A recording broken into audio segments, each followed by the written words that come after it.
For this video guys, mag-repair po tayo ng dryer. So, tatak niya Eureka, tapos 6.9 kilo yung capacity niya. Tapos testing natin guys, plug natin.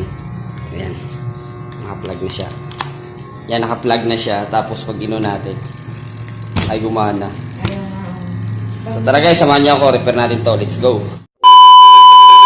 So what's up guys? So welcome sa aking YouTube channel and Facebook page, Astrobay TV Official. So nag-repair tayo ng spin dryer. So ito po yung guys.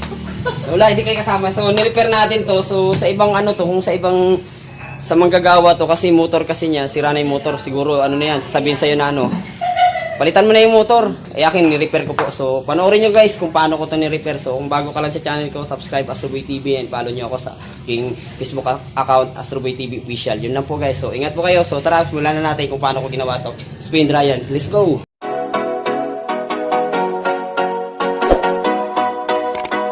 So nabuksan na natin. So bago pa yung component niya. So ang check natin dito yung mga wiring nito.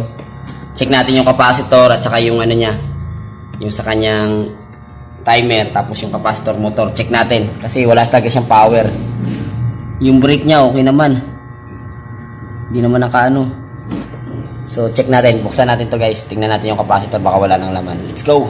Ito na yung ni-repair nating ano, spin dryer guys. So ayan, nakaano siya guys kasi yan, naka-rebate. So pinukpok natin, may martilyo tayo. Ayan. So dito guys, tornilyo na lang nilagay ko dito. Ayan, tornilyo. So tara, check natin yung reading nito kung good pa. Ayan, free wheel dapat siya guys. Ayan, ayan, free wheel.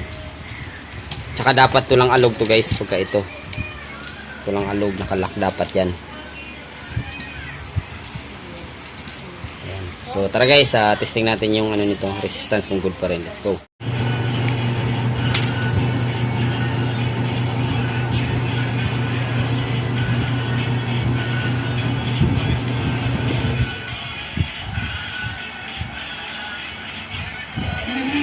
Dinudugtong na natin yung ano, yung naputol. Ayan. So ang gagawin natin niya guys, paano natin ang hinang din, babalutin natin ng heat shrink tube para ano, tapos tester natin kung good na.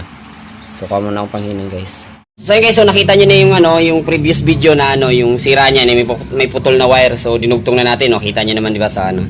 So ayun guys, i-install na natin. So kung gaano yung ano niya sa tinanggal, ganun din siya ibabalik kung anong itsura niya. So tara guys, i-install na natin to. So di ko na ipapakita yung paano mag-install basta madali lang naman mag-wiring nito eh. So tara, let's go. So yun guys, so chinik ko yung ano, yung capacitor niya. Okay naman yung capacitor, ito yung capacitor niya, liit lang. Okay, good. Ang reading niya ay 4 UF, okay rin. Yung sa timer niya, okay rin. Tapos yung switch, yung brake naman yan, hindi naman naka-brake, okay pa rin. Ito lang yung sira guys, yung motor. So panoorin nyo muna guys kung anong sira ng motor. So let's go. Okay, so nahinang na natin yung ano, ayan, yung ito yung ano niya, yung dugtong.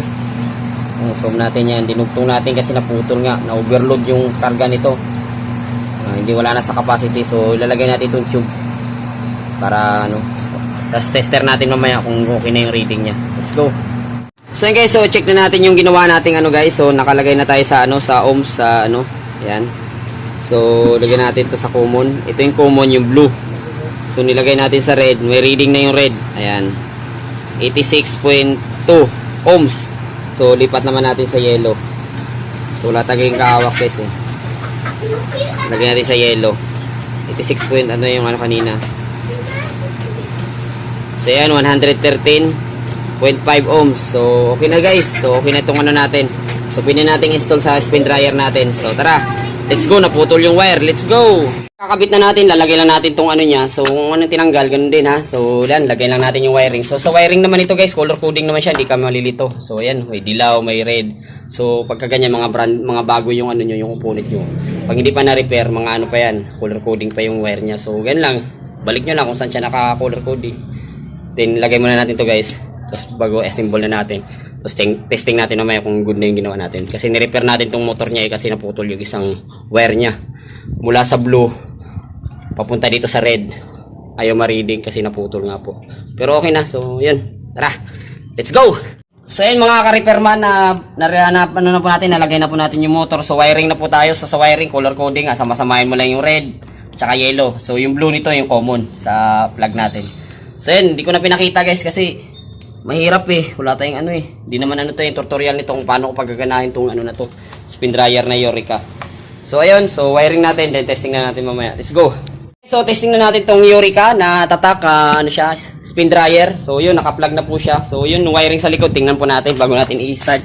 So, ayan, color coding lang naman siya. Yun yung repair natin, sira yung motor. So, testing na natin, guys. Para malaman natin kung good yung ginawa natin pag-repair sa motor. Ayan, guys. Ayan, umiikot na po siya. Ayan. Ayan po, umiikot na po siya. Nakikita niyo po, guys. Ayan. Naikot na po siya. Ganyan lang, ni-repair ko yung motor niyan kasi nag-ano siya, na-overload. So, kailangan guys, sa mga ganitong ano, sa mga spin dryer, dapat kung ano lang laman niya, yan, 6.8, yan lang po ikakarga nyo, yung usadong 6 to. Kasi nasisira po. So, yan, tingnan natin. So, dito lang tapos yung vlog ko. Maraming salamat. Let's go. Subscribe.